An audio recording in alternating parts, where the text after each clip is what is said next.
حضرات گرامی قدر، میرے باپ میرے لیے قابل احترام ہے، میری ماں میرے لیے قابل احترام ہے، میرا دادا میرا نانا میرے لیے قابل احترام ہے، لیکن حضرات گرامی قدر سورہ لقمان نے مجھے اس حقیقت کو سمجھا دیا، سورہ عنکبوت نے مجھے اس بات کو سمجھا دیا، قرآن کے متعدد مقامات نے مجھے اس بات کو سمجھا دیا کہ جب میرا باپ مجھے شرک کا حکم دے میں نے اس کی بات کو نہیں ماننا، جب میری ماں مجھے شرک کا حکم دے میں نے اس کی بات کو نہیں ماننا، جب میرے والدین مجھے اطاعت الہی سے ہٹنے کا حکم دے میں نے ان کی بات کو نہیں ماننا، میں نے باپ کی ہر بات کو ماننا ہے جب تک وہ اللہ رسول کی بات سے مطابقت رکھتی ہے۔ میرے باپ نے مجھے کہا جوتے کو لے کے آؤ، میری ذمہ داری ہے میں جوتے کو لے کے آؤں، میرے باپ نے مجھے کہا کپڑے کو لے کے آؤ، میری ذمہ داری ہے میں کپڑے کو لے کے آؤں، میرے باپ نے مجھے کہا میڈیسن کو لے کے آؤ، میری ذمہ داری ہے میڈیسن کو لے کے آؤں، میرے باپ نے مجھے کہا مسجد میں میرے ساتھ چلو، مسجد میں جانا میری ذمہ داری ہے، میرے باپ نے کہا میرے ساتھ کسی نیکی کے سفر پہ چلو، میری ذمہ داری ہے اپنے باپ کی بات کو ماننا، لیکن میرے باپ نے مجھے کہا سینما ہال میرے ساتھ جاؤ، اب میں نے باپ کی بات کو نہیں ماننا، پروردگار عالم کی بات کو ماننا ہے یا حضرت رسول اللہ کی بات کو ماننا ہے۔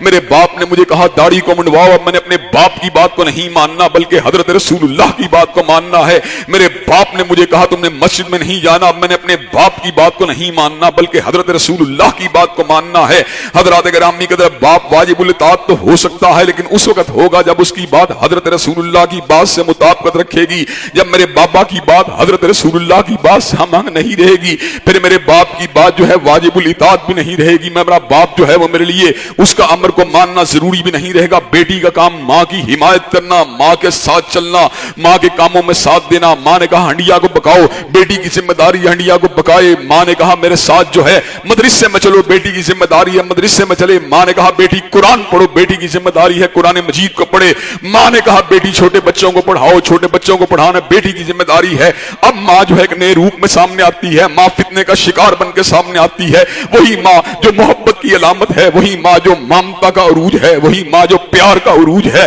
لیکن اب ماں جو ہے وہ سنت نبی سے ہٹ چکی ہے۔ اب ماں جو ہے وہ اس وقت حضرت رسول اللہ کے اوامر سے ہٹ چکی ہے اور اپنی بیٹی کو کہتی ہے تو نے کالج جاتے ہوئے برقعے کو نہیں پہننا۔ حضرات گرامی قدر، اب بیٹی جو ہے وہ اپنی ماں کی بات کو نہیں ماننے گی، بیٹی اگر بات ماننے گی حضرت رسول اللہ کی بات کو ماننے گی۔ ماں اس کو یہ بات کہتی ہے بیٹی جس وقت تیرا بہنوئی جو ہے وہ گھر میں آتا ہے تو نے اس کے سامنے برقع نہیں لینا، تو نے اس کے سامنے آنا ہے، تو نے چہرے کو اس کے سامنے بے حجاب ہو کے بیٹھنا ہے۔ اب بیٹی نے ماں کی بات کو نہیں ماننا بلکہ حضرت رسول اللہ کی بات کو ماننا ہے۔ حضرات گرامی قدر، یہ باپ کے اوامر کا دائرہ کار، یہ ماں کے اوامر کا دائرہ کار، یہ شوہر کے اوامر کا دائرہ کار، یہ بالکل واضح حقیقتیں ہیں۔ ان کے اندر ٹیمپرنگ کرنے کی، ان کے اندر کمی بیشی کرنے کی اور ان کے فرامین کو اور ان کے اوامر کو حضرت رسول اللہ کے فرامین واضحہ کے پر فوقیت دینے کی نہ کوئی روم ہے نہ کوئی گنجائش ہے۔ حضرات گرامی قدر، شوہر نے اپنی بیوی کو کہا میری بیوی میرے لیے کھانے کو لے کے آؤ،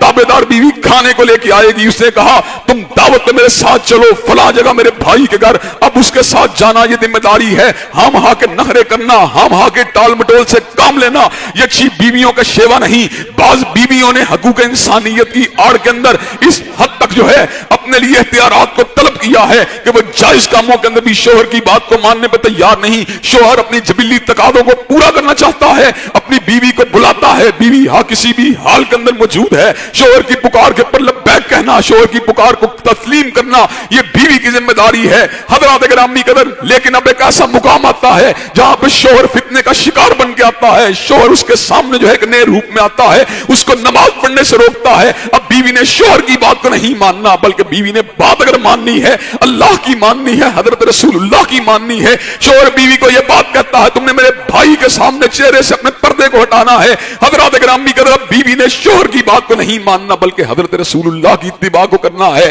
حضرات گرامی قدر، حضرت رسول اللہ کی اتباع کا مقصود اور مفہوم یہ ہے کہ جہاں پر آپ کی بات موجود ہو وہ سونے سے زیادہ سنہری ہے، جہاں پر آپ کی بات موجود ہو وہ ہمالیہ سے زیادہ بلند ہے، جہاں پر آپ کی بات موجود ہو وہ فولاذ سے زیادہ مضبوط ہے، جہاں پر آپ کی بات موجود ہو کائنات کے اندر کسی رشتے کی بات کو، کسی تعلق دار کی بات کو، کسی خونی رشتے کی بات کو اس کے اوپر فوقیت نہیں دی جا سکتی۔ ایسے عالم کے اندر بات اگر مانی جائے گی تو کملی والے کی مانی جائے گی۔